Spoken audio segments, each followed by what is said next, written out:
प्रधानमन्त्री शेरबहादुर देउवाले एउटा कार्यक्रममा के भन्नुभयो भने एमसीसीको विरोध गर्नेहरू एमसीसी नबुझेकाहरूले गरिरहेका छन् भनेर भन्नुभयो। नपढेका मान्छेले बोले हो भन्दा यथार्थ कुरा के हो त भने उहाँले या त आफूले पढ्नु भएको छैन या उहाँ नेपाली जनतामा भ्रम छरेर एउटा शक्ति राष्ट्रको गुणगान गाएर पदमा टिकिरहन्छ भनेर दिमागमा राखेर हिँडिरहनु भएको छ भन्ने कुरा प्रष्टै छ।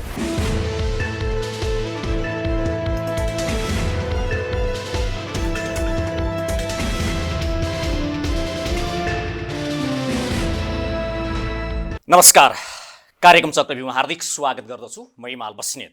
आज हाम्रो कार्यक्रम हुन्छ नेकपा एमालेका नेता पूर्व उपप्रधानमन्त्री नेकपा एमालेका प्रभावशाली नेता भीम रावल।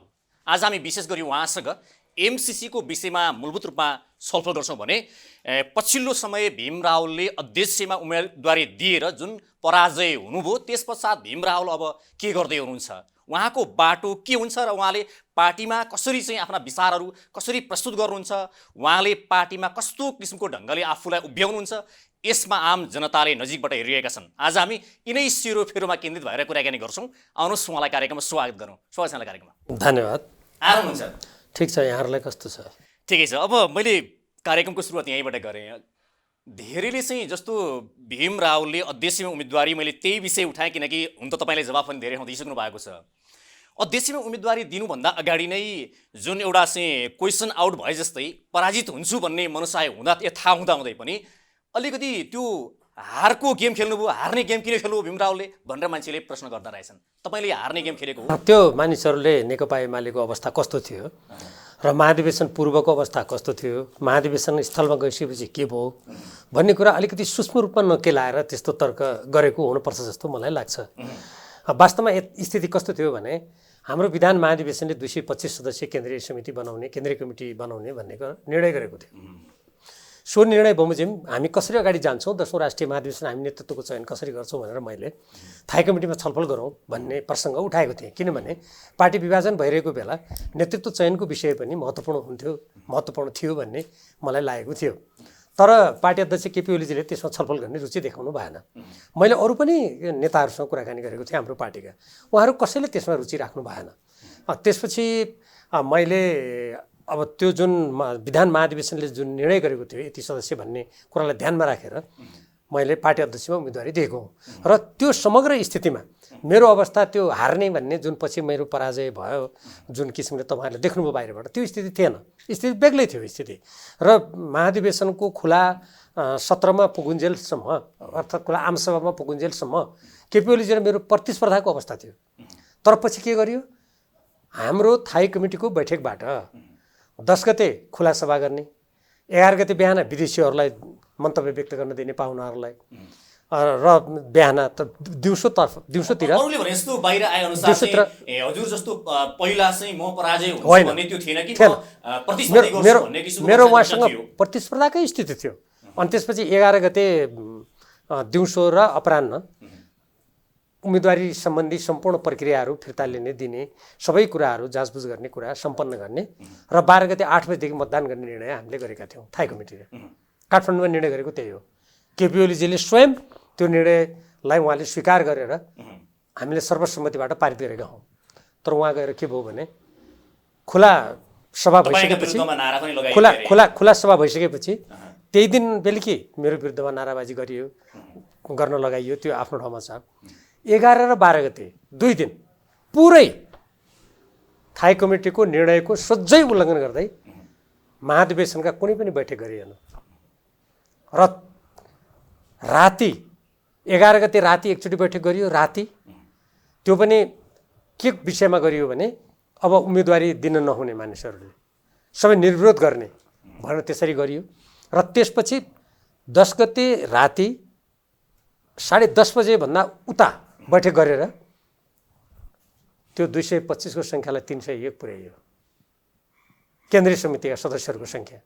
त्यो त कुनै हामीसँग अध्यक्ष मण्डल थियो नि, हामीसँग कुनै छलफल नगरी 81 प्रस्ताव आयो। त्यसमा 4-5 जनाको गुट अलग्गै बसेर एउटा ठाउँमा चाहिँ पार्टी अध्यक्षसहित त्यहाँबाट योजनाबद्ध ढङ्गले त्यो ल्याइयो। त्यसपछि 11 गते र 12 गतेको जुन दिनभरि मैले अघि भनिसकेँ बैठक नगरेर अनि बन्द सत्रमा एकैचोटि 301 जनाको नाम वाचन गरियो त्यहाँ केन्द्रीय सदस्य र उम्मेदवारी दिन पाइँदैन, यसैमा ताली बजाउनुपर्छ भनेपछि मैले त्यसको विरोध गरेँ। म उम्मेदवारी दिन पाउनुपर्छ भन्ने कुरा मैले जिक्र गरेँ र त्यसले स्थिति के गर्यो त, त्यो स्थिति दिन नलाउनको लागि प्रयासहरू भए। त्यो त पर्याप्त नै भए, तर त्यसबाहेक जस्तो तपाईँले उपाध्यक्ष बनाउने भनेर सर्वसहमति गरेर तपाईँलाई उपाध्यक्ष बनाउने भनेर चाहिँ किसिमको बाहिर कुराहरू आउँथ्यो। उपाध्यक्षको लागि तपाईँ तयार हुनु भएन होइन? यो प्रसङ्ग अलिकति टुङ्ग्यौँ म पहिले, अनि यसमा दोस्रो कुरा भन्छु। यसरी जब 301 जनाको नाम केन्द्रीय कमिटीका सदस्यको नाम प्रस्तावित गरिसकेपछि त अब मैले त्यो घटाउँ भने पनि 225 भन्दा बाँकी जो हामी पर्दैन भने मेरो विरुद्धमा जाने भए र 225 जनाको जुन केन्द्रीय कमिटीको सदस्य हुन्छन् त्यो सङ्ख्या हुन्छ भन्ने जुन कुरा थियो त्यसलाई रातारात त्यसरी परिवर्तन गरिदिएपछि के भयो, त्यहीँबाट मेरो लागि प्रतिकूल अवस्था सिर्जना भयो। 2 महिना नपुग्दै विधान महाधिवेशनबाट केन्द्रीय कमिटीका सदस्यको सङ्ख्या निर्धारण गरिएकोमा त्यसलाई परिवर्तन गर्ने भन्ने कुरा त्यो केपी ओलीजीले अब आफूलाई अप्ठ्यारो परेर गरेको षड्यन्त्र थियो, एउटा कुरा। दोस्रो जुन तपाईँले यसमा निर्वाचनका अरू प्रक्रियाको कुरा गर्नुभयो, त्यसमा जुन नेकपा एमाले आजसम्म या हाम्रो लोकतन्त्रमा हाम्रो कानुन बमोजिम हामीले निष्पक्ष स्वतन्त्र निर्वाचनको अभ्यास गर्नुपर्छ भन्ने मान्यता राखेका छौँ, त्यसका सम्पूर्ण मर्यादाहरू मिचियो। दोस्रो कुरा, अब जुन तपाईँले अर्को प्रश्न गर्नुभयो उपाध्यक्षमा तपाईँले उहाँले प्रस्ताव गरेर किन मान्नु भएन भन्ने कुरा, मैले त पार्टी विभाजन भइरहेको बेलामा हामीले कसरी अगाडि जाने, नेतृत्वको चयन कसरी गर्ने छलफल गरौँ भनेर मैले प्रस्ताव गरेको थिएँ नि। तर त्योमा उहाँहरूले कुनै रुचि राख्नु भएन। पार्टी अध्यक्ष केपी ओलीजीले त आफ्नो निर्वाचन प्रचार गर्न थाल्नुभयो अनेकौँ प्रकारले काठमाडौँमै, र उहाँ गएपछि मसँग कुनै छलफल गरिएन।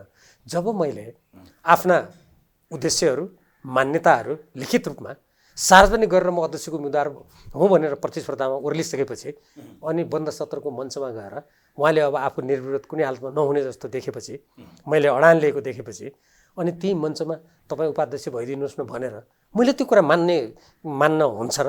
त्यो पार्टीको सिद्धान्त जनताको बदली जनवादको होइन, त्यो कोही पनि नैतिकता राजनीतिक नीति राख्ने व्यक्तिले त्यस अनि व्यक्तिले जस्तो तपाईँकै पार्टीको नेताहरूले हाम्रै कार्यक्रममा के भन्नुभयो भने जसरी केपी शर्मा ओलीको विरुद्धमा कसरी उम्मेदवार दिन्छ भने त्यसको जमानत जफत हुन्छ भन्नेसम्मको अभिव्यक्ति दिनुभएको थियो।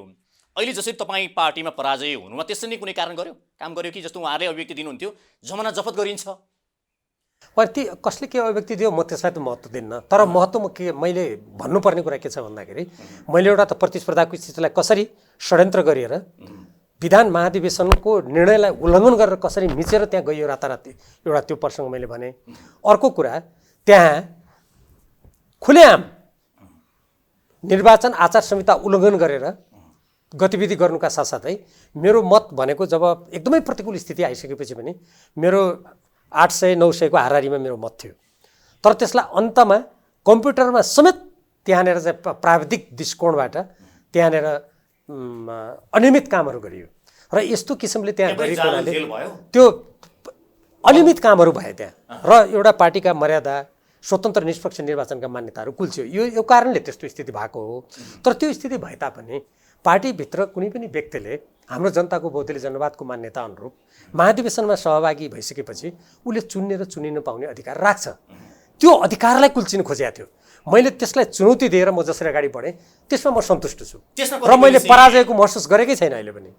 त्यसमा कतिपयले चाहिँ जस्तो भीम रावलले अध्यक्षमा उम्मेदवारी जस्तो उपाध्यक्षको लागि तपाईँ तयार हुनुहोस् हामी जिताउँछौँ भनेर केपी शर्मा ओलीले या अन्य नेताहरूले बारम्बार पहल गर्दा पनि मान्नु भएन, उहाँले अध्यक्षमा उम्मेदवार दिनु गलत थियो भनेर कतिपयले भने, तपाईँलाई के लाग्छ? होइन, त्यो त अब जो व्यक्तिहरू पार्टीको विधि मान्यता पार्टीको स्वच्छ प्रतिस्पर्धाको नीतिबाट जो विचलित भएका मानिसहरूले त्यस्तो तर्क दिन सक्छन्, वा आफ्नो पद सुरक्षित गर्नको लागि यस्तो गरेदेखि हुन्थ्यो भन्ने व्यक्तिले त्यो भन्न सक्छन्। मैले अघि नै तपाईँलाई भने म पार्टी अध्यक्षको उम्मेदवारको रूपमा काठमाडौँबाट नै मेरा उद्देश्य र नीति घोषणा गरेर गइसकेपछि र त्यहाँ मलाई अन्तमा अनि बन्द सत्रको मञ्चमा आएर तपाईँ उपाध्यक्ष हुनुहोस्, अब तपाईँ फेरि अध्यक्षमा नलड्नुहोस् भन्दा त्यो कुनै मान्ने कुरा हुन सक्थ्यो र? त्यो त मान्ने कुरा भएन नि। त्यसकारण अब कसले गलत गर्यो कि गरेन कि भनेर मान्छेले सोच्ने जुन दृष्टिकोण छ उहाँहरूका उहाँहरूका आफ्ना कुरा हुन् ती। कसैका ती कुराहरू आफ्नो पदलाई सुरक्षा गर्ने दृष्टिकोणबाट आएका हुन सक्छन्, कसैका दृष्टिकोणहरू होइन। केपी ओलीजी भनेको अब उहाँले निर्विरोध भनेपछि सबैले मानिदिनुपर्छ, सिद्धान्त पार्टीको नीति प्रतिस्पर्धा भनेको त्यसलाई कतै थन्क्याउनुपर्छ भन्ने मान्यताबाट पनि आएका हुन सक्छन्, डर त्रासको कारणले पनि आएका हुन सक्छन्। अब त्यसका विभिन्न कारणहरू हुन सक्छन्। अब फेरि यतापट्टि जस्तो तपाईँ अब केन्द्रीय सदस्यमा पनि बस्नु भएको छैन।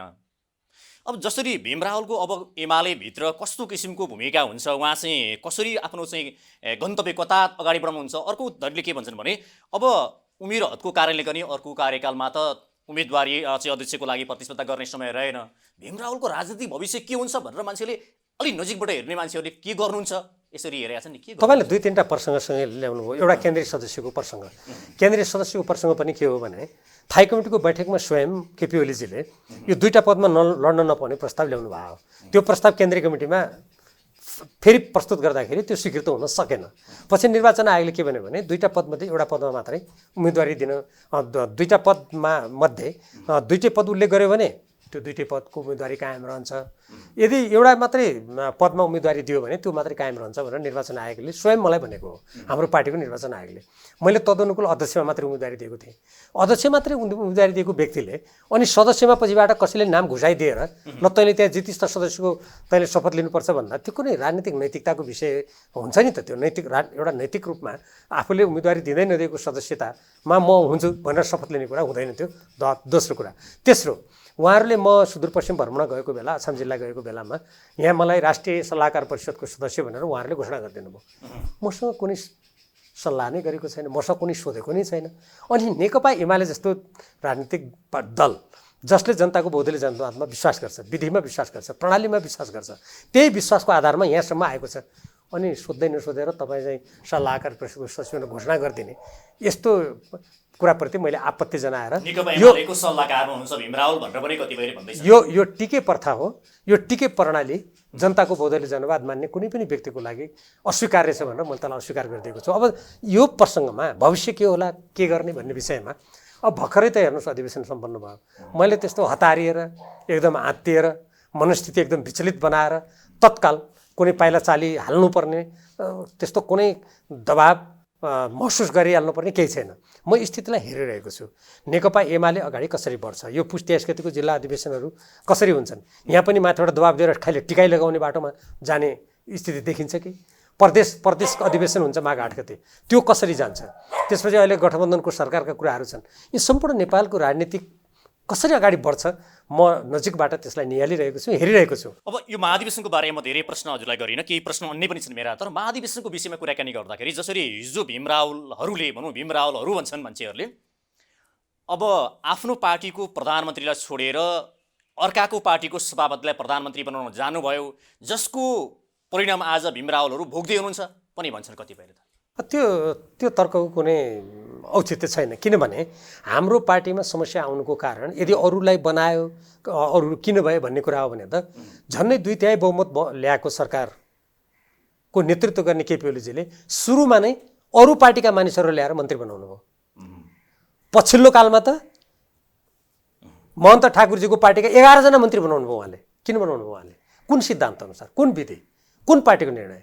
र त्यस्तै गरेर 2077 साल फागुन 23 गते जब सर्वोच्च अदालतले नेपाल कम्युनिस्ट पार्टी, एमाले र नेकपा माओवादी एकता केन्द्र अलग अलग हुने भनेर निर्णय गर्यो, त्यसपछि उहाँले केन्द्रीय कमिटीदेखि जिल्ला कमिटी सबै भङ्ग गरिदिनु भयो।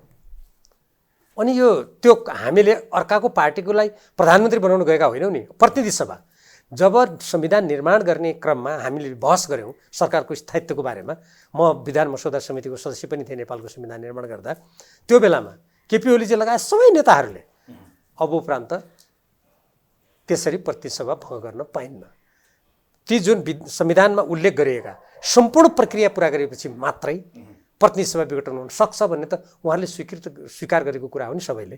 तर के गर्नुभयो उहाँले? 2-2 चोटि प्रतिनिधि सभा विघटन गर्नुभयो। त्यस कारणले गर्दा त्यो कुनै हामीले शेरबहादुर देउबाजीलाई प्रतिनिधि सभा विघटन केपी ओलीजीले गरेको कारणले गर्दा उहाँलाई समर्थन शेरबहादुर देउवाजीलाई समर्थन गर्नुको कारणले आजको स्थिति आएको होइन कि आजको राजनीतिक स्थितिको कारण कुरा हो भने केपी ओलीजीले नै चालेका पाइलाहरूको परिणाम हुन्।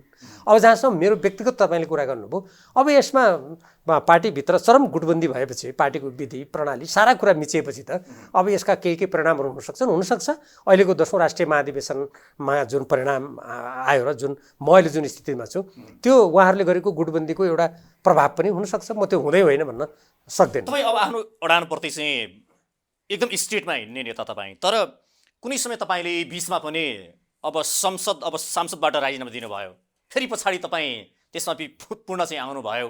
त्यति बेला चाहिँ तपाईँ अलिकति राजनीतिबाट अलिक विचलित हुनुभयो कि भीम रावल भन्ने पनि कतिपय मान्छेले होइन, त्यो मेरो अडानकै कारणले राजीनामा दिएको हो। किनभने त्यो बेला के भएको थियो भने जब शेरबहादुर देउवाजीलाई विश्वासको मत दिने प्रसङ्ग आयो, त्यो विश्वासको मत दिनुभन्दा अगाडि मेरो धारणा के थियो भने जब शेरबहादुर देउवाजी मेरो पार्टीको नेता नभइसकेपछि हामी त अलग अलग पार्टीका मानिसहरू हौँ, उहाँलाई विश्वासको मत दिनुभन्दा अगाडि राष्ट्रका मूलभूत विषयमा उहाँ कसरी अगाडि बढ्नुहुन्छ त्यो बारेमा कुरा गर्न पाउनुपर्छ भन्ने मेरो अडान थियो। जस्तै उदाहरणको लागि एमसिसको बारेमा के हुन्छ, नागरिकताको विषय के हुन्छ, लिम्पियादुरा लिपुले कालापानी यो हाम्रो जुन भारतीय अतिक्रमणमा परेको भूभाग छ यस सम्बन्धमा शेरबहादुर देउवाजीको के अडान हुन्छ, यी लगायतका विषयहरू मैले उहाँसँग सोध्न पाउनुपर्छ भन्ने मेरो दृष्टिकोण थियो, मेरो भनाइ थियो। बिहान 10 बजेतिर उहाँले विश्वासको मत लिँदै हुनुहुन्छ भन्ने कुरा थाहा भयो। 4 बजे प्रतिनिधि सभाको बैठक छ, हामीलाई सोध्ने कुनै अवसर नै दिइएन। मैले त्यति बेला माधव कुमार नेपालजीलाई कतिसम्म मैले आग्रह गरेँ भने यदि तपाईँको सहमति छैन भने तपाईँले त विरोध गर्नु पर्यो, रोक्नु पर्यो। यदि तपाईँको सहमति हो भने कमसेकम 1 दिन त रोक्नुहोस्, 1 दिन रोकेर सोध्न त दिनुहोस् भनेपछि त्यो अवसर दिइएन। त्यसकारण म विचलित भएन कि जब मेरो पार्टीको नेता होइन शेरबहादुर देउवाजी, साँच्चै भन्ने हो भने मेरो प्रतिस्पर्धी पार्टीको सभापति हो, हामीले एउटा विशेष परिस्थितिमा मात्रै प्रतिनिधि सभा विघटन गरेर नेपालको लोकतन्त्र यो गलत बाटोमा जान लाग्यो कि त्यसलाई बचाउनु पर्छ कि भनेर मात्रै हामीले त्यो पाइला चालेका थियौँ। उहाँका नीति कार्यक्रमहरू मन पराएर त गरेको होइन। त्यसकारण जब उहाँलाई त्यति कुरा पनि सोध्ने अवसर नदिएपछि मैले मेरो अडान अनुरूप त्यसो भए उहाँलाई मत दिनुभन्दा बरु यो प्रतिनिधि सभाको सदस्य नै म छोडिदिन्छु भनेर मैले राजीनामा दिएको हुँ। अब जसरी पहिला अब माधव कुमार नेपालसँग तपाईँ सँगसँगै हुनुहुन्थ्यो, तर कतिपयले के भन्दा रहेछन् भने भीम रावलले माधव कुमार नेपाललाई छोडेर गल्ती गर्नुभयो, किनकि हिजो तपाईँले त भन्नुभएको थियो कतिपयले बाहिर भन्नेले आलोचना गर्ने त गर्लान्, भीम रावलहरूले नै अर्को पार्टी खोल्नको लागि प्रेरित गरिरहने, तर अन्तिम डिलमा पुगेर चाहिँ छोडेर उहाँहरू भाग्नुभयो, जसले गर्दाखेरि माधव कुमार नेपाललाई छोडेर गएपछि भीम रावल सुदूरपश्चिममा पनि कमजोर हुनुहुन्छ, उहाँकै नजिकका नेताहरूले नि छोडे भन्छन् त। यो जुन भागे भन्ने शब्द जसले प्रयोग गरेको छ नि, उहाँहरूले त्यो या त नबुझेर हो या यो गलत प्रचार गर्न खोजेर हो। र माधव कुमार नेपालजीलाई पार्टीको अलग खोल्नुपर्छ भनेर मैले चैत महिनामा चाहिँ भनेको हो। जुन बेला केपी ओलीजीले हाम्रा सम्पूर्ण कमिटीहरू भङ्ग गर्नुभएको थियो, हामीलाई पार्टीका सम्पूर्ण पदबाट निकाल्नु भएको थियो, र त्यति बेला मैले के भनेको थिएँ भने अब यो स्थिति आइसकेपछि यदि जुन चैत्र 4-5 गते ललितपुरमा भेलाको आयोजना गर्ने भनेर हामीले निर्णय गरेका थियौँ। जो भेला गर्ने भनिसकेपछि त्यसले त केन्द्रदेखि तल स्थानीय तहसम्म विभाजन त ल्याइहाल्छ, त्यसले अन्तर्विरोध चर्काउँछ। यदि त्यस्तो स्थिति हो भने हामी पार्टी खोलौँ।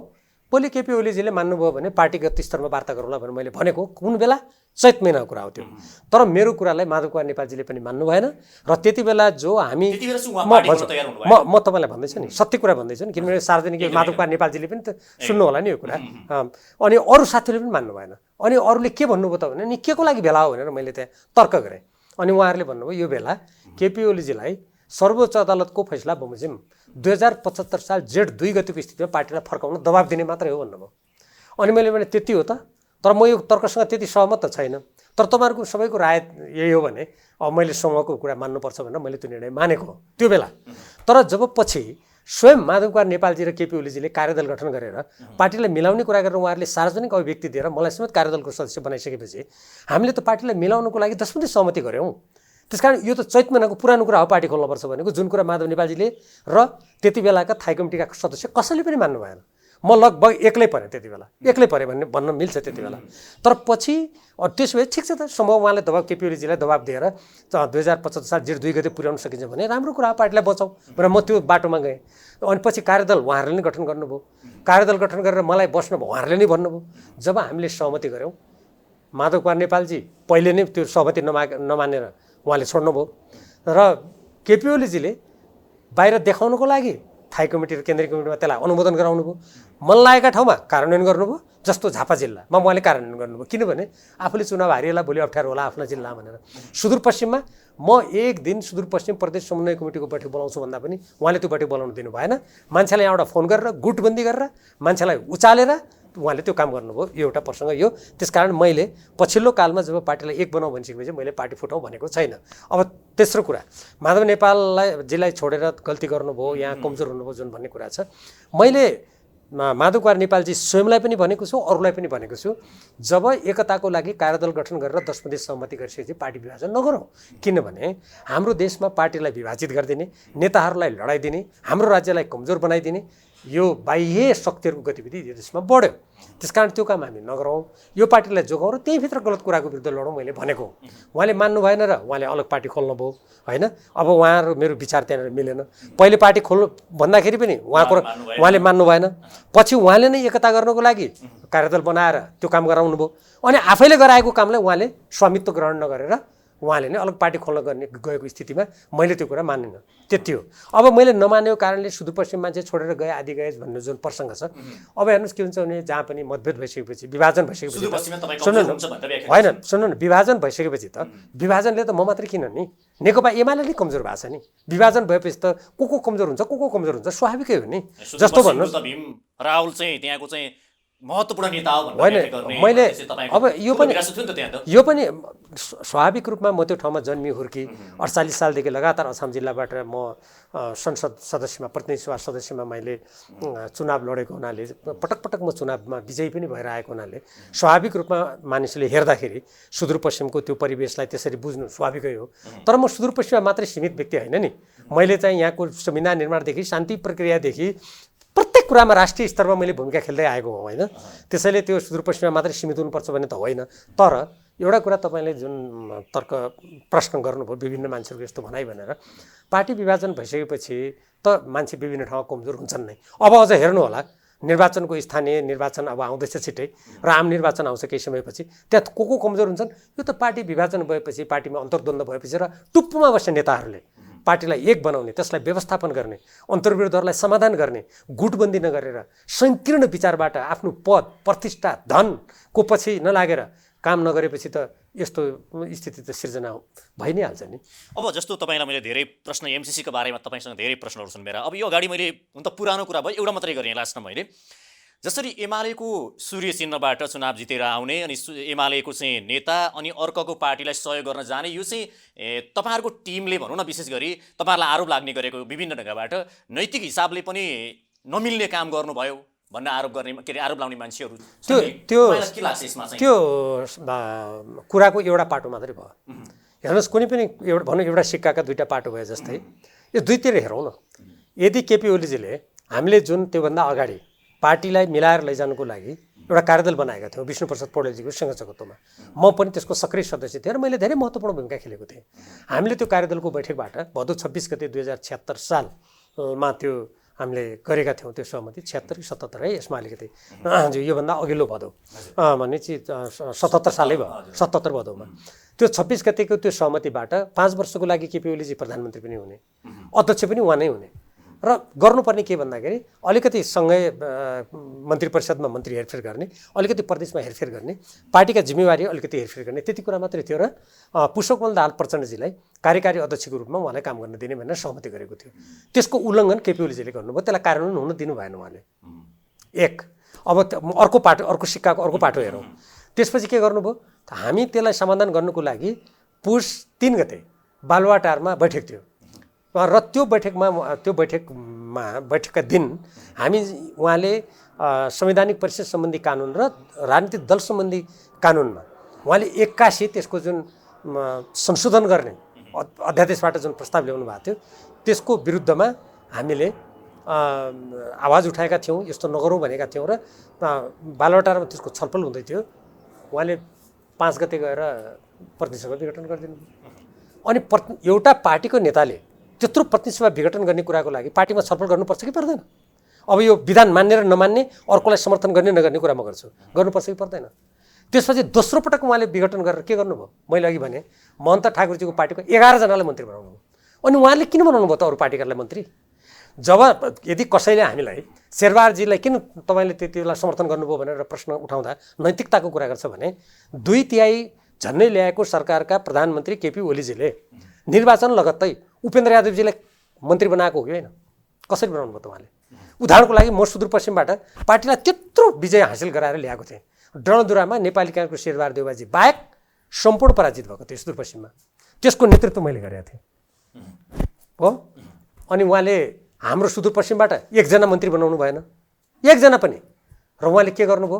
उपेन्द्रजीलाई मन्त्री बनाउनु भयो। उहाँलाई कहाँबाट ल्याउनु भयो? उहाँले कुन नैतिकताको काम गर्नुभयो त्यति बेला? एउटा कुरा। दोस्रो, त्यो त भइहाल्यो ल, म चुप लागेँ त्यति बेला। मैले उहाँलाई यति मात्रै भनेको थिएँ, मलाई मन्त्री केही पनि चाहिन्न, तर यो राष्ट्रको हितको जुन हामीले भारतीय नाकाबन्दीको बेला अडान लिएर जनताले हामीप्रति देशभक्त हुन् भन्ने धारणा बनाएको छ, यसमा दायाँ माया गर्ने काम चाहिँ नगर्नु होला है। यदि दायाँ माया भयो भने म प्रश्न उठाउँछु। बालुवा टारमा गएर मैले उहाँलाई भनेको छु, व्यक्तिगत रूपमा भेटेर त्यति बेला होइन। त्यो भयो ल, त्यो पनि एउटा भइहाल्यो। अनि प्रतिनिधि सभा विघटन पार्टीमा छलफलै नगरी यो त दलीय व्यवस्था हो नि, कसरी गर्नुभयो त उहाँले? हो, यसकारण उहाँले सुरुमा पनि दलसँग कुनै सल्लाह नगरी अर्को पार्टीका मान्छेलाई जोसँग सिद्धान्त मिल्दैन। राजविराजमा उहाँ र माधवकुमार नेपालजीको त हत्या गर्न खोज्नु भएको थियो उहाँहरूले। हामीले यो पूर्व मेचीदेखि पश्चिम महाकालीसम्म अभियान चलाउँदाखेरि त्यो घटना मान्छेले बिर्सन सक्छन्, म त बिर्सेको छैन नि, हेर्नुहोस्। र त्यसपछि गएर उहाँले प्रतिनिधि सभा विघटन गर्नुभयो र उहाँले त्यति मात्र होइन, हामीलाई पार्टीबाट निकालिदिनु भयो उहाँले। अनि त्यस्तो स्थितिमा हामीले लोकतन्त्रको रक्षाको लागि, संविधानको रक्षाको लागि, स्वयं नेकपा एमालेको रक्षाको लागि त्यो कदम चाल्ने क्रममा हामीले शेरबहादुर देउवालाई प्रतिनिधि सभाको बहुमत दिने गरिकन हामीले राष्ट्रपति समक्ष दिने जुन समावेदन थियो त्यसमा हामीले हस्ताक्षर गरेनौँ। सर्वोच्च अदालतमा पनि हस्ताक्षर गरेका हौँ। यसको कारण यो परिणाम मात्रै हो। यसको कारण भनेको केपी ओलीजी नै हो। यसको कारण घटनाक्रम तपाईँले हेर्नुभयो भने त्यो छर्लङ्ग हुन्छ। अब मैले अलिकति प्रश्न चाहिँ 10 बुँदेको विषयमा एक दुईवटा मात्रै प्रश्न छन् यसमा। 10 बुँदेको सम्बन्धमा चाहिँ कतिपय नेताले एमालेकै नेताहरूले के भन्नुभयो भने अब म अन्य व्यक्तिहरूले नेताहरूले भनेको तपाईँकै पार्टीभित्र भनेका नेताहरूको नि केही तपाईँलाई त्यही जिज्ञासाहरू पनि प्रस्तुत गर्छु। भीम रावलले 10 बुँदे कार्यान्वयन गर्न सक्नु भएन, जसले गर्दा उहाँले संयोजकबाट राजीनामा दिनुभयो भन्नुभयो। नसकेको हो तपाईँले? यो हाँसउठ्दो कुरा हो। 10 बुँदे सहमतिको कार्यान्वयन गर्ने भीम रावलले हो कि नेकपा एमालेको केन्द्रीय कमिटीको नेतृत्व गर्ने केपी ओलीजीले हो? यो प्रचार गर्ने मान्छेहरू कस्ता हुन् भने आफ्नो अयोग्यता अर्काको टाउकोमा हाल्न उद्धत चरित्र भएका व्यक्तिहरू हुन्। त्यस्तो तर्क दिने मैले केपी ओलीजीलाई पटक पटक भेटेर के भने यो 10 बुँदे सहमति कार्यान्वयन गर्ने विषयमा जे सहमति भएछ त्यो सहमति कार्यान्वयन गर्नको लागि थाई कमिटी र केन्द्रीय कमिटीबाट निर्णय भइसकेको, अपानी पनि जारी भइसकेको हुनाले तपाईँले मान्छेलाई फोन गरिकन यसलाई कार्यान्वयन नगर्नु, बैठक नगर्नु भनेर तपाईँले यो भूमिका नखेल्नुहोस् भन्ने मेरो दृष्टिकोण थियो। उहाँले त्यस्तो काम गरिरहनु भएको थियो। अनि पार्टीको अध्यक्षले चाहिँ कार्यान्वयन नगर्नको लागि त्यस्तो भूमिका खेल्ने, अनि जो व्यक्तिसँग कार्यकारी अधिकारै छैन, यदि त्यो कार्यदलको संयोजकको हैसियतले मलाई कार्यकारी अधिकार दिएको भए, मैले नगरेको भए भीम रावलले सकेन, भीम रावल अयोग्य हो भन्न मिल्थ्यो।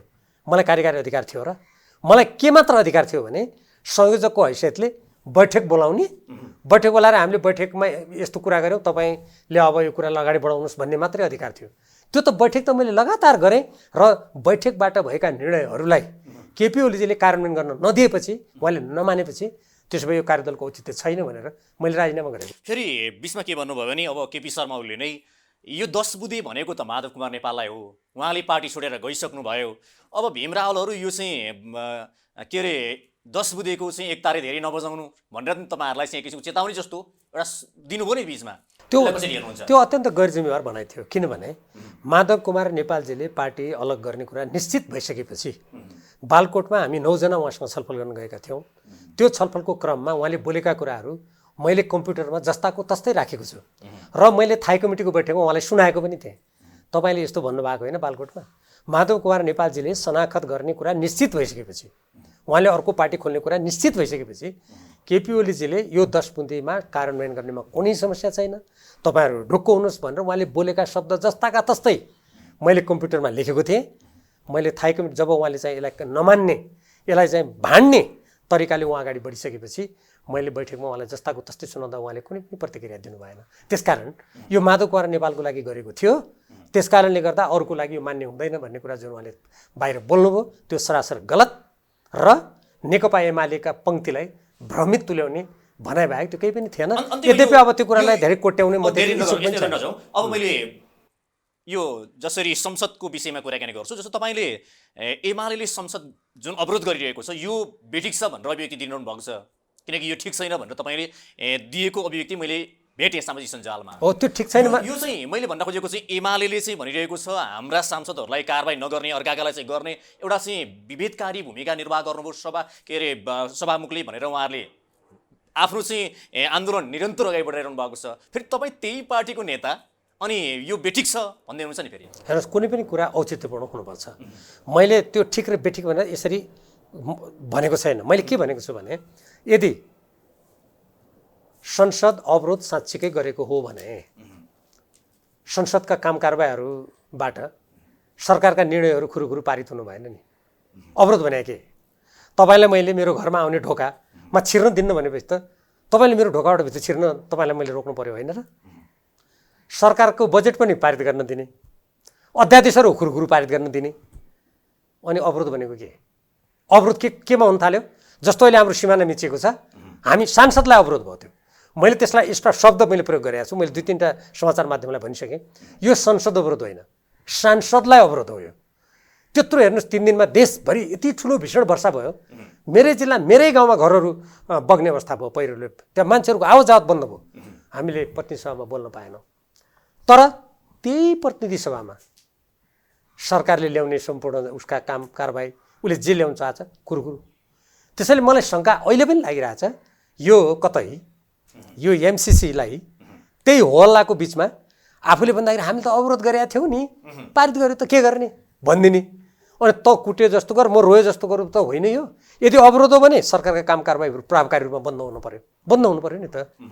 त्यहाँ कुनै पनि नियम केही पनि पारित गर्नु दिनु भएन। गर्नुको कुनै औचित्य छैन। अनि यो अवरोध हो र भने अवरोध भने त सरकारले संसदबाट अगाडि बढेका कामहरू बन्द हुनु पर्यो होइन र?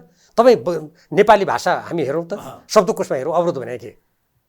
अवरोध भने त गर्न नदिने होइन। उहाँहरू चाहिँ सिटबाट उठेर त अगाडि गएर त सुन्नु, अनि सिटबाट उभिएर घेराउ त गर्नुहुन्छ, सिटबाट सिस्टम त त्यो होइन, त्यो सिटबाट उठेर गएर अगाडि यसै अनि त्यो नाराबाजी गरेर त्यो अवरोध हो र? त्यो त देखावटी मात्रै भयो नि। अवरोध भनेको त प्रभावकारी रूपमा सरकारका काम कारबाहीहरूलाई त्यहाँ पारित हुन दिनु भएन होइन, मन्त्रीहरूलाई रोस्ट्रममा गएर बोल्न दिनु भएन, त्यसलाई अवरोध भनिन्छ होइन। अनि त्यो अवरोध छ त तपाईँले देख्नु भएको छ। त्यसकारण मैले यो तरिका भएन भनेको छु। अवरोध हो भने साँच्चीकै अवरोध गर्नु पर्यो नेकपा एमाले होइन। अब अवरोध भन्ने सरकारको सबै काम गर्न दिने अनि यसो नाराबाजी गरेर सांसदहरूलाई राष्ट्रका यहाँ यसबिचमा यो 1 वर्षमा कयौँ महत्त्वपूर्ण घटनाहरू घटेका छन्, सांसदहरूलाई जनताको आवाज बोल्न नदिने। अब हेर्नुहोस्, अब जम्मा 2टा मात्रै अधिवेशन हुन्छन्, एउटा यो हिउँदे अधिवेशन, अब आउने बर्खे अधिवेशन हुन्छ, त्यसपछि त निर्वाचन आइहाल्छ। अनि यत्रो देशमा देशको सीमामा अतिक्रमण भएको छ, देशको भूभागमा अतिक्रमण भएको छ, हाम्रो परिवेश वरिपरि यत्रा ठुल्ठुला घटना घटेका छन्, जनताका यति धेरै ठुला समस्या छन्, अनि सांसदहरूलाई त्यहाँ बोल्न नदिने, सरकारलाई जे पनि गर्न दिने, सरकारलाई खुरुखुरु आफ्ना कामहरू पारित गर्न दिने, यो अवरोध भयो त? यो कुनै यसको औचित्य, यसको कुनै नैतिक दृष्टिकोणबाट, राजनीतिक दृष्टिकोणबाट, व्यावहारिक दृष्टिकोणबाट यसको औचित्य पुष्टि हुन्छ त? त्यस कारण मैले आलोचना गरेँ। अब मैले एमसिसीको बारेमा कुराकानी गरेँ। जस्तो प्रधानमन्त्री शेरबहादुर देउवाले एउटा कार्यक्रममा के भन्नुभयो भने एमसिसीको विरोध गर्नेहरू एमसिसी नबुझेकाहरूले गरिरहेका छन् भनेर भन्नुभयो। तपाईँले त आम नागरिकलाई एमसिसी के हो, यसले राष्ट्रलाई पार्ने प्रभाव या चाहिँ राष्ट्रको संविधानभन्दा के छ भन्ने सारा कुरा बुझाउँदै हिँड्नुभएको छ। एक किसिमको चाहिँ यसलाई भनौँ तपाईँले यसलाई चाहिँ नेपालबाट हटाउनुपर्छ भन्ने किसिमले तपाईँ अभिव्यक्ति दिनुभएको छ। तपाईँले एमसिसी नबुझेको कि उहाँले भनेअनुसार त यो एमसिसीको विरोध गर्नेहरू एमसिसी नबुझेका हुन् भन्दै हुनुहुन्छ। शेरबहादुरजीले, प्रधानमन्त्री शेरबहादुर देउवाजीले त्यो कार्यक्रममा हामीले यसको मूल सम्झौता, कार्यान्वयन सम्झौता र अरू तपाईँहरूले पनि कसैले हेर्न नपाएका अरू 6-7 वटा सम्झौता यसैसँग सम्बन्धित त्यसका जुन दफाहरू हामीले तत्कालीन नेकपाको झलनाथ खनालजीको संयोजकत्वमा गठित कार्यदलले अगाडि सारेको प्रतिवेदन र हामीले म लगायत कयौँ व्यक्तिहरूले पटक पटक अगाडि राखेका दफाहरूलाई शेरबहादुर देउवाजीले त्यो दफामा त्यस्तो लेखेको छैन भन्न सकेको भएदेखि म देशको प्रधानमन्त्रीले साँच्चीकै गहकिलो तर्क दियो भने ठान्थेँ, भन्थे पनि होला। तर मेरो देशको प्रधानमन्त्रीले शेरबहादुर देउवाजीले हामीले उठाएका ती दफामा प्रवेशै नगरी गोसवारा बोलीमा यो नपढेका मान्छेले बोले हो भन्दा यथार्थ कुरा के हो त भने उहाँले या त आफूले पढ्नु भएको छैन या उहाँ नेपाली जनतामा भ्रम छरेर एउटा शक्ति राष्ट्रको गुणगान गाएर पदमा टिकिरहन्छ भनेर दिमागमा राखेर हिँडिरहनु भएको छ भन्ने कुरा प्रष्टै छ।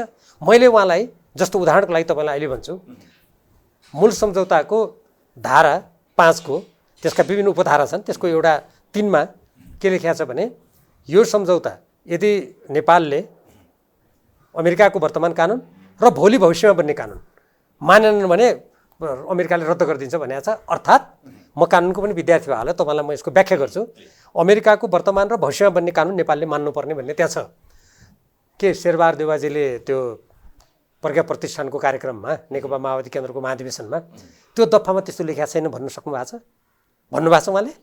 त्यसकारण मैले नपढेको होइन, उहाँले या त पढ्नु भएको छैन, अर्काका कुरा सुनेर उहाँ बोल्दै हुनुहुन्छ, देशको प्रधानमन्त्री, यो गम्भीर कुरा हो।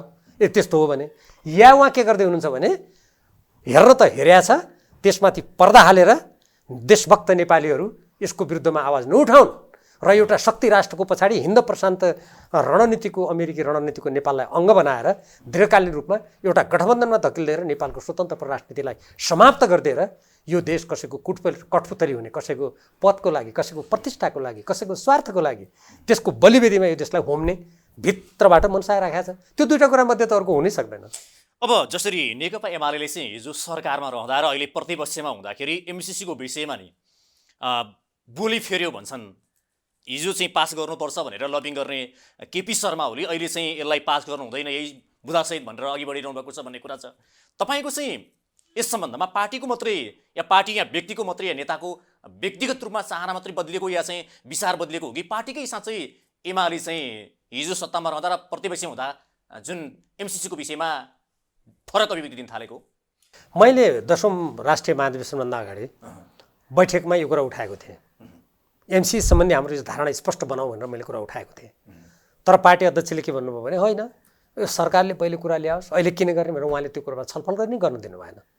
अब उहाँले र उहाँको त्यति बेलाको चलन चल्तीको भाषामा विश्वासपात्र अर्थमन्त्री युवराज खतिवडाले मूल सम्झौता संसदमा अनुमोदनको लागि प्रस्तुत भइरहेको बेला त्यो अनुमोदन भएकै छैन। त्योभन्दा खतरनाक कार्यान्वयन सम्झौता उहाँले गर्नुभयो एउटा कर्मचारीसँग सही गरेर, देशको मन्त्री युवराज खतिवडाजीले। त्यति मात्र उहाँले गर्नु भएन, मूल सम्झौताको एउटा दफा प्रावधान उहाँले अमेरिकालाई पत्र पठाएर गोप्य नै भनौँ, उहाँले हामीलाई कसैलाई थाहा छैन, पछि त्यो हामीले यो अध्ययन गर्ने क्रममा माग्दाखेरि त्यो थाहा भयो, उहाँले त्यसलाई संशोधन नै गरिदिनु भयो। साँच्चीकै भन्नुहुन्छ भने कानुन लाग्छ उहाँलाई, यो संसदको विशेषाधिकार सम्बन्धी कानुन आकर्षित हुन्छ यहाँनिर।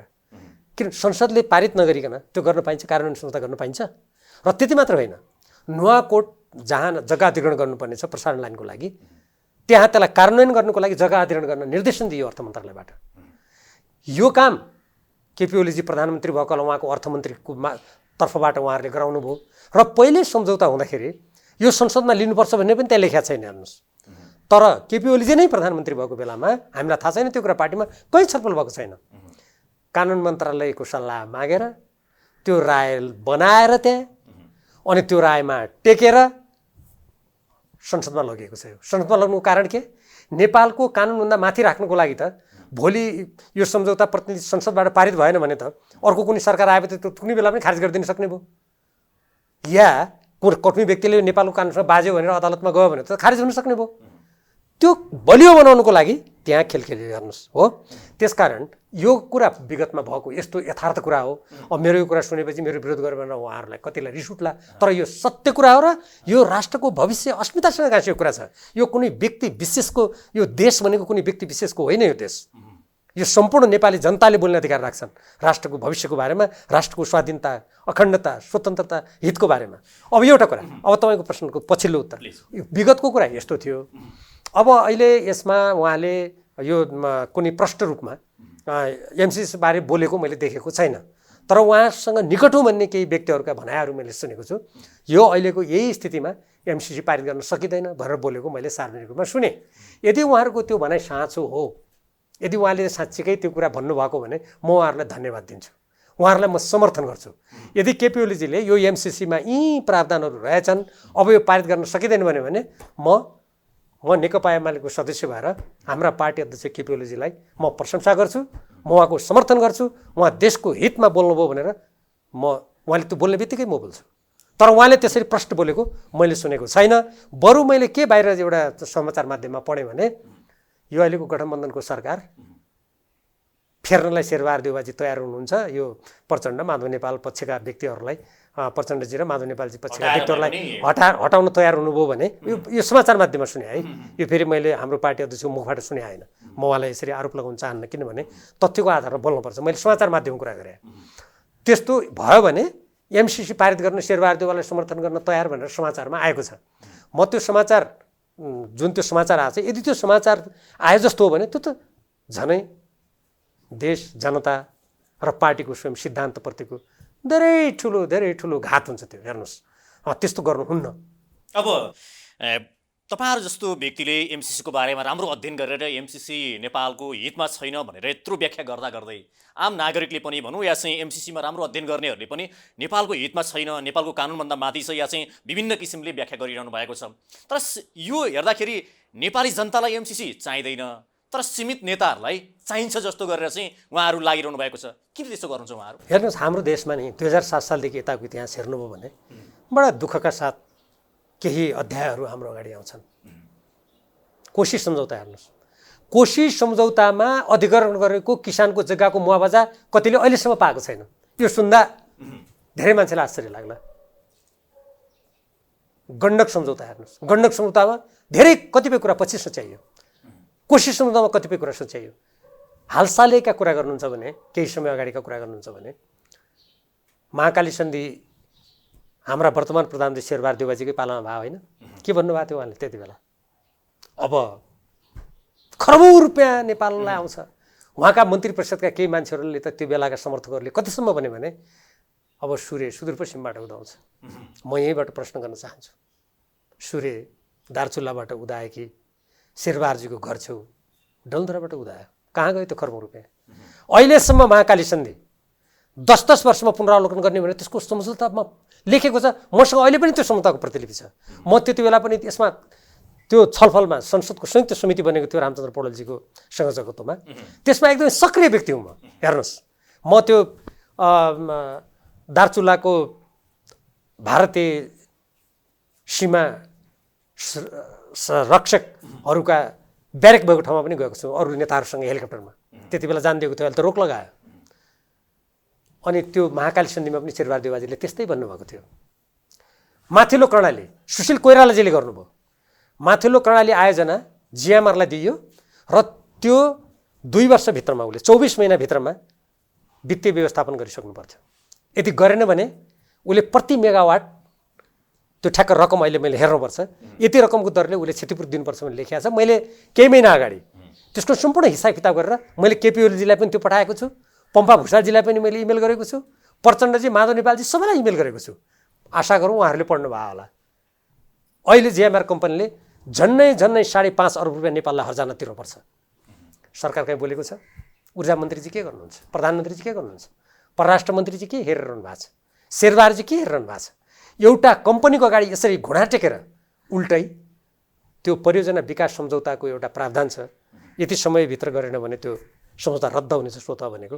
आज हेर्नुहोस्, सम्झौता भएको यतिका वर्ष भइसक्यो, कुनै त्यसमा मैले यी सम्पूर्ण नेताहरूको अगाडि कराएँ, मैले त्यो भने, त्यो प्रावधान देखाएँ, त्यो सम्झौता देखाएँ, कसैले पनि त्यो कुराप्रति ध्यान दिनुहुन्न। यसको अर्थ के हो त भने तपाईँको जुन अघि प्रश्न छ, जब व्यक्ति राष्ट्रिय हितभन्दा आफ्नो व्यक्तिगत हित, देशको भविष्यभन्दा आफ्नो पद, देशको प्रतिष्ठाभन्दा आफ्नो मान, राष्ट्रलाई समग्र रूपमा अगाडि बढाउने भन्दा आफ्नो गुट स्वार्थमा तल्लीन हुन्छ नि, त्यति बेला अघि तपाईँले भनेका जस्ता स्थिति उत्पन्न हुन्छन्। र 7 सालदेखि अहिलेसम्मको नेपालको इतिहासमा जति जति नेपालको राष्ट्रिय हितमा आघात पुगेको छ, कतिपय नेताहरू जसले ती कामहरू गरे उहाँहरूले त्यही काम गर्नुभएको छ। र आज शेरबहादुर देउवाजी र एमसिसीलाई जुनसुकै किसिमले पनि पारित गर्नुपर्छ भन्नेहरूले पनि त्यही आफ्नो चरम व्यक्तिगत स्वार्थको बलिवेदीमा यो राष्ट्रको भविष्यलाई नै, यसको अस्मितालाई नै 1950 को सन्धि जसरी मोहन शमशेरले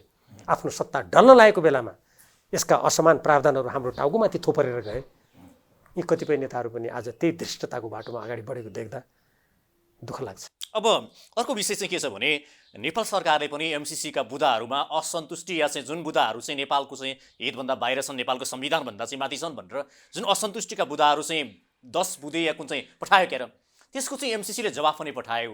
नेपालको संविधानभन्दा माथि पनि छैन, यहाँ सेना आउने कुरा पनि भएको छैन। यहाँ चाहिँ त्यो जुन एमसिसी नेपालको संविधानसँग बाँझियो भने अमेरिका एमसिसीको कानुन लागू हुन्छ भन्ने कुरा पनि छैन भनेर यावत जवाफ त फेरि पठायो एमसिसीले। यो नाटक यो यो यो गजबको नाटक हो। कुनै पनि देशसँग गरेको सम्झौता, एउटा मन्त्रालयको कुनै कर्मचारीले एमसिओ कर्मचारीलाई तिम्रो यसमा के भनाइ छ भनेर प्रश्न पठाउने, उसले होइन भनेर सम्झौता परिवर्तन हुन्छ? यो भन्दा जनतालाई मूर्ख बनाउने नाङ्गो कलाविहीन नाटक अरू हुन सक्दैन, एउटा कुरा। दोस्रो, यदि नेपाल सरकारलाई साँच्चीकै शेरबहादुर देउवाजीकै सरकार अन्तर्गत पठाइयो प्रश्न होइन, यदि यतिका 10 प्रश्न नेपाल सरकारलाई अनुत्तरित थिए भने किन सम्झौता गरे? योभन्दा ठुलो गैरजिम्मेवार, योभन्दा ठुलो मूर्खतापूर्ण, योभन्दा ठुलो बेमानी अरू केही हुनसक्छ? यदि यतिका 10 प्रश्न शेरबहादुर देउवाजी कोही सरकार हो नि त यो पठाउने, शेरबहादुर देउवाजीलाई यदि 10 प्रश्न मनमा थियो भने उहाँले सम्झौता किन गर्नुभयो? पहिलो प्रश्न त त्यहाँ उठ्छ, एक। दोस्रो, म अन्तर्राष्ट्रिय कानुन र कानुनको विद्यार्थी पनि हो। कुनै पनि सम्झौता औपचारिक रूपमा दुई पक्षले वार्ता गरेर औपचारिक बैठकमा त्यसलाई अङ्कित गरेर सहमति गरेर संशोधन नगरेसम्म ती कसैले प्रश्न सोधेर कसैले उत्तर दिएर संशोधन हुँदैन। त्यस्तो प्रश्नको जवाब त अमेरिकी राजदूतले पनि दिएको छ यहाँबाट। अनि यहाँ मान्छे भन्छन् यो त अनुदान हो 5 वर्षको लागि, झुट, 100% गलत 5 वर्षको लागि। मैले त्यसका प्रावधान हेरेको छु, एउटा प्रावधानमा 5 वर्षको लागि लेखेको छ, बचाउ प्रावधानमा अनन्तकालसम्मको लागि छ। प्रसारण लाइनमा नेपाल सरकारले छुनी पाउँदैन एमसिसीको अनुमति नलिई, प्रसारण लाइनले चर्चेको जमिनमा एमसिसीको कब्जा हुन्छ। के भयो देश? एक। अर्को कुरा, त्यसमा अमेरिकी राजदूत स्वयंले एउटा टेलिभिजनको अन्तर्वार्तामा के भन्नु उहाँले भने यो अनुदान होइन, हाम्रो लगानी हो। यदि त्यो अनुदान थियो भने नेपालले 13 करोड डलर किन हाल्नुपर्ने थियो? त्यहाँ सम्झौता पढ्नुहोस्, त्यहाँ के लेखेको छ? नेपालले 13 करोड डलर एमसिसीलाई अनुदान दिनेछ, अनुदान दिनेछ। र यदि त्यो एमसिसीको आयोजना विफल भयो भने त्यो पैसा फिर्ता कसरी आउँछ त्यहाँ लेखेको छैन। सम्पूर्ण बौद्धिक सम्पत्ति जब 13 करोड नेपालले हाल्छ अनि सम्पूर्ण बौद्धिक सम्पत्तिमा एमसिसीको एक लौटी अधिकार कसरी हुन्छ? अमेरिकाका दुई जना मन्त्रीले हिन्द प्रशान्त रणनीतिको अङ्ग हो यो एमसिसी भनेर उहाँ भाषण गर्ने, अनि यो होइन भन्ने नेपालका ती अमेरिका भन्दा पनि, अमेरिकाका मन्त्री भन्दा पनि अमेरिकन ती कस्ता दलाल हुन्? यो देशभक्त नेपालले प्रश्न गर्नुपर्छ। यतापट्टि अर्को चाहिँ विषय के रह्यो भने अब अमेरिकाले चाहिँ यसलाई अब नेपाली जनताले बहिष्कार गर्नुपर्छ, यसलाई खारेजको पक्षमा धेरै जनताहरू बुझ्छन्। हामीले पनि कतिपय कार्यक्रम एमसिसी विशेष चलायौँ पनि टेलिभिजनबाट। अधिकांश नेपालीहरूको अब बुझेर गर्नुभयो या नबुझेर गर्नुभयो, कतिले कति बुझ्नुभयो, आंशिक बुझ्नुभयो, पुरै बुझ्नुभयो, यसलाई खारेज गर्नुपर्छ नेपालबाट भन्नुहुन्छ। तर अमेरिका चाहिँ कुनै समय सीमा नराखिकन एमसिसीलाई पारित गराउनको लागि लबिङ गरि नै रहेको छ, निरन्तर खा नगए घिज भनिरहन लागिरहेको छ। के चाहन्छ अमेरिका? यो साह्रै चाखलाग्दो प्रश्न गर्नुभयो तपाईँले। यसपटक जुन अमेरिकी एमसिसीका कर्मचारीहरू नेताका घर घरमा गएर दबाब दिए, पहिलो कुरा त एउटा कुनै देशको एउटा संस्थाको कर्मचारीले सारा नेता प्रधानमन्त्रीदेखि नेता घर घरमा गएर दबाब दिनु यो राष्ट्रिय स्वाभिमानको दृष्टिकोणबाट लज्जास्पद कुरा हो। पहिलो कुरा कूटनीतिक दृष्टिकोणबाट, अन्तर्राष्ट्रिय अभ्यासको दृष्टिकोणबाट यो लज्जास्पद कुरा हो। पहिलो कुरा त्यो। दोस्रो, म तपाईँलाई जानकारी गराउन चाहन्छु, यो चौथो पटक दिएको दबाब थियो। योभन्दा अगाडि एकपटक एकजना प्रधानमन्त्री भएको व्यक्तिले मलाई भन्नुभयो, म नाम लिन्न अहिले, मलाई नसोध्नु होला, यो मार्चभित्र, यो त्यति बेलाको मार्च 2 वर्ष अगाडिको कुरा हो, यो मार्चभित्र यो चाहिँ यदि यसलाई अनुमोदन गरिएन भने अमेरिकाले त फिर्ता लिने कुरा गरिरहेछ, यो त पारित गर्नुपर्ने हो। मैले हाँसेर भनेको थिएँ त फिर्ता लिन दिनुहोस् न त, राम्रै हुन्छ देशको लागि। त्यति बेला यति ठुलो दबाब दिइएको थियो, यो चौथो दबाब हो। अनि यदि यसभित्र अमेरिकाको अन्यथा स्वार्थ थिएन भने कुनै व्यक्तिले कसैलाई दिनुपर्ने दान, अनुदान लिने भए ले, नभए भने घर घरको दबाब दिन्छ।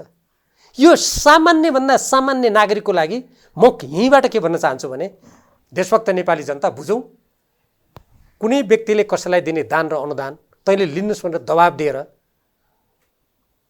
धम्की दिन्छ, यसैबाट बुझौँ कि यसको पछाडि कत्रो ठुलो सामरिक स्वार्थ छ भन्ने कुरा बुझौँ भन्ने कुरा म भन्न चाहन्छु। तपाईँमा पनि कतिपय दबाब दिने काम भयो रे भन्ने कता कता मैले सञ्चार माध्यममा सुनेअनुसार तपाईँ एमसिसीको बारेमा जुन बाहिर जुन किसिमले चाहिँ आफूले चाहिँ आम नागरिकलाई बुझाउँदै हुनुहुन्छ जुन ढङ्गबाट यसप्रति तपाईँ माथि दबाब सिर्जना भइरहेको छ अरे, दबाबका चाहिँ स्वरहरू पनि तपाईँ माथि वर्जित भइरहेका छन् रे भन्ने कुरा सुनिन्छ नि, के हो सर? होइन, मलाई अहिले त त्यस्तो कुनै पनि दबाब छैन। जुन बेला म यो एमसिसीको बारेमा बोलिरहेको थिएँ, हाम्रो पार्टीका अध्यक्ष प्रधानमन्त्री हुनुहुन्थ्यो, त्यो बेला उहाँ वरिपरि हुने र उहाँको निकट कार्यालयमा बस्ने व्यक्तिहरूले मलाई त्यस्तो खालका सार्वजनिक रूपमा पनि धेरै प्रहार गर्ने, अनेक शब्दहरूबाट प्रहार गर्ने त्यस्तो काम त्यति बेला भएको थियो। र अहिले पनि कतिपय व्यक्तिहरू जो यही एमसिसीको पाँचतारे होटलमा छ कार्यालय, नेपाल सरकार कार्यालय हो त, नेपाल सरकार कार्यालय पाँचतारे होटलमा बस्छन्, जवाब दिउन् शेरबहादुर देउवाजीले, नेपाल सरकार कार्यालय कहिलेदेखि पाँचतारे होटलमा राख्ने निर्णय भएको छ?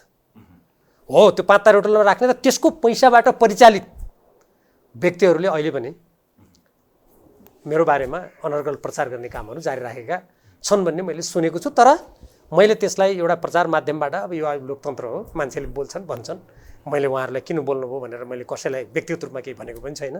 तर मैले एउटा कुरा भनेको छु, मैले बोलेको, मैले सार्वजनिक रूपमा पावर पोइन्ट प्रेजेन्टेसन व्यवस्थित रूपमा कुन धारा कुन दफामा कसरी नेपालको राष्ट्रिय हितमा आघात परेको छ भने मैले त तथ्यसहित राखेको छु। म ती महोदयहरूलाई अनुरोध गर्छु, मेरा ती धारामा त्यो लेखेको छैन भन्न सक्नुहोस्, मेरो त्यो चुनौती छ। त्यसकारण मलाई यसबिचमा कसैले कुनै प्रकारको दबाब दिएको पनि छैन। म त्यस्तो दबाब जुन दिनदेखि मैले राजनीतिमा पाइला टेकेँ, नेपालको राष्ट्रिय स्वाधीनता, स्वतन्त्रता, अखण्डता, नेपाली जनताको स्वाभिमान, न्याय, समानता, जनताको अधिकार, राजकाज मुद्दा लाग्दा पनि म विचलित भएन, जेलमा पर्दा पनि विचलित भएन, धम्की अनेक प्रकारका कतिपयबाट कुनै पनि विचलित भएन।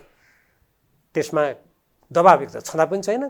कुनै दबाब भयो भने पनि त्यस्ता दबाब मलाई हुने बित्तिकै म त बाहिर ल्याइदिन्छु सार्वजनिक रूपमा। मेरो यही कुरा बुझेर पनि होला सायद मलाई त्यस्तो भन्ने आँट नगरेको, किनभने मलाई भन्ने बित्तिकै अरूको जस्तो म लुकाएर राख्नेवाला छैन। आज भयो भने म भोलि नै त्यसलाई बाहिर ल्याइदिन्छु, हेर है जनता, फलानाको यस्तो छ म भनिदिन्छु। त्यही कारणले पनि होला सायद मलाई प्रत्यक्ष रूपमा त्यस्तो छैन, तर अप्रत्यक्ष रूपमा र अनेक प्रकारका गतिविधिबाट त्यो त यत्रो ठुलो भनौँ न एउटा शक्ति राष्ट्रले नेपाललाई जबरजस्ती थोपर्न खोजेको यत्रो परियोजनाको बारेमा यसरी बोल्दा स्वाभाविक रूपमा त्यो क्षेत्रबाट सकेसम्म अनेकहरूलाई परिचालन गरेर प्रहार गरिने कुरा त त्यो म राजनीतिमा सामान्य नै ठान्छु। हस्, समय दिनुभयो, महत्त्वपूर्ण समय उपलब्ध गराउनु भएको यहाँलाई विशेष धन्यवाद छ। धन्यवाद। आज हाम्रो कार्यक्रम हुनुहुन्थ्यो नेकपा एमालेका नेता पूर्व उपप्रधानमन्त्री भीम रावल। आजको कार्यक्रमको निर्धारित समय सकिएको छ। नमस्ते।